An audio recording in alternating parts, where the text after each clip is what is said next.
Hello once again, I'm Elijah Henderson with Cryptid SI and Chasing Night Shadows. I hope you've been enjoying our new Nightmare Nuggets horror series. I have an interesting one for you today. This one isn't actually creature related, but I think you'll be well satisfied after you've feasted on this one. You never know where you'll find evil. It isn't always found in the heart of some serial killer or some corrupt world leader or politician. Sometimes evil attaches itself to an ordinary object or location. Sometimes it's found in some of the most idyllic places imaginable, and such is the case that we are reviewing today.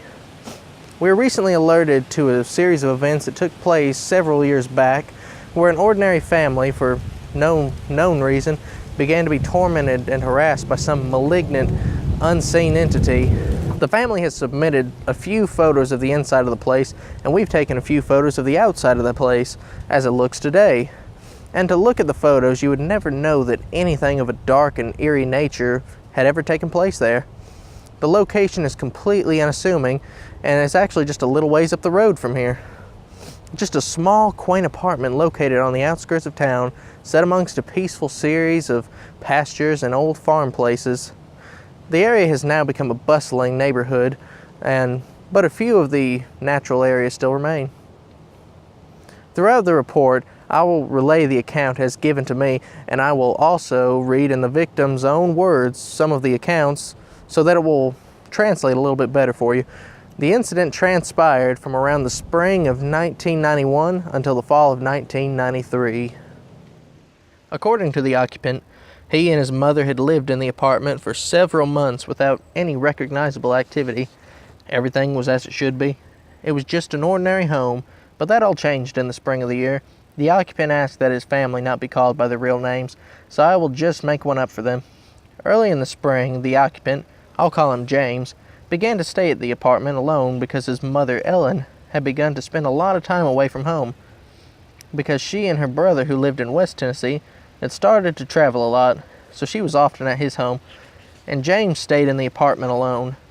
He started to notice when he came home from work that some things had been moved around and a few things were disheveled, like the mail and magazines that had been on the coffee table were lying in the floor scattered about, or pillows moved. But he didn't think much of it at the time. He just told himself that the complex's maintenance personnel had come in to do upkeep on the lighting fixtures and such. But as time progressed, more and more strange occurrences began to take place, like the sounds of silverware being dropped into the stainless steel kitchen sink, or trinkets being moved and turning a plater in the top of the closet in the back. These minor irritations went on for a while, but then took a turn for the worse, and at this point I will read to you from James' own writing. He writes, "Things went on for a time with small annoying occurrences that took place on an almost daily occasion, but in time they took on a darker nature. My mother began to spend more and more time at home, and almost immediately she took ill, and then took to her bed, and almost never left her bedroom. She all but became bedridden, and we never knew exactly what was wrong with her. It was almost like a supernatural sickness with no definable symptoms or causes, but I thought for sure that she would never recover, but eventually did around the time she decided to move out of the apartment. I guess leaving there did her a world of good. I guess that I should back up and recount a couple of events that transpired before she started staying at home more often. One week, while she was at my uncle's house in West Tennessee, I was at the apartment alone. Earlier in the day, I had worked and then went out with some of my friends, and I had got home late and watched a little bit of TV and went to bed. And after sleeping a couple of hours, I just woke up out of a dead sleep, and I saw a very tall, man-like shape with an almost conical-shaped head standing at the foot of my bed, and his form was much darker than the darkness in my room. My first thought was that I was being robbed, and I thought to myself, if I do nothing, he'll kill me. So I decided to try and fight back, and I dove out of bed to try and tackle the intruder, but there was nothing there, and I hit the floor head first, and I told no one about this incident for a long time. On another evening, my mom was in for the weekend, and my sister and her 2 children came to visit, so we opted to order a pizza for dinner. And it was a very warm, windy night, so much that when the pizza delivery girl got to the door, the wind blew it all the way open, and she stepped inside. While we were getting her payment, an icy wind came blowing from the back bedroom and slammed the front door with so much force that it almost hit the delivery girl. And I have to tell you that she looked terrified. I suppose that was around the time that everyone in the house started having the most horrific and vivid nightmares that you can imagine. If you combined The Exorcist, Evil Dead, and Silent Hill together, they wouldn't have been as bad as those dreams were. Another very bizarre thing that happened was once we were preparing to go out of town for the weekend, and we bought up a lot of food and snacks to take with us on the trip. Things like sandwich meat, chips, cakes, and cookies. We put it all in the refrigerator to help keep it fresh until morning. But when morning came and we went to pack, we found that someone or something had taken the bologna out of its package and took a large bite out of the side of it, biting through the red strings around the bologna and well into the meat itself, then placed the bologna back into the package. What appeared to be large thumbprints began to be found poked through the plaster ceiling. The fish from my covered 20-gallon tank were found dead and dried almost to mummification in the floor completely across the room. Around this time, I had started dating the woman who would later become my wife, and I would complain to her that I had trouble resting because I could hear low, raspy, jabbering, whispery voices muttering all night. Others in the house heard them as well, but Jennifer did not. One night, I tried to get Jennifer to stay overnight with me, but she said that she needed to be home so that she could go to school the next day. So she left, and I went to sleep alone. But a short time later, I felt her sit down on the bed next to me and start rubbing my chest and face. And then I remembered that she had gone home. So I jumped up and tried to make my way to the light switch, and I kept bumping into what seemed to be a person on my way to the light switch. But when I flipped the switch, there was no one but me in the room.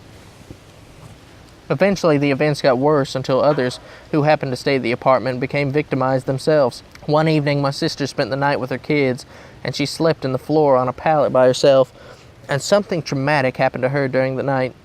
Because when we awoke the next morning, we found her almost in shock and crying. She said something had held her down on the floor and was biting her legs, and told her in a raspy voice that it was going to get her. And it was a long time until she was willing to stay over again. Creepy things continued to plague us for a few more months, and after a while my mom decided to get a place of her own because Jennifer and I had gotten serious and decided to live together. My mother moved, and Jennifer and I stayed a couple more weeks. Our friends would rarely come over because of the occurrences at the apartment, and they encouraged us to move as quick as possible, which we did. The night we left, as we drove away, we could see a shadowy figure watching out the window, watching us leave. There were so many events that it would be impossible to remember them all. Some things that happened we were counseled by a priest not to discuss because he said that it would give the entity more energy. It was a very dark chapter, and I'm glad that it is over. James and Jennifer are still married today and have a family of their own. They currently live only a few miles away from the site of the J10 haunting or possession or whatever you want to call it.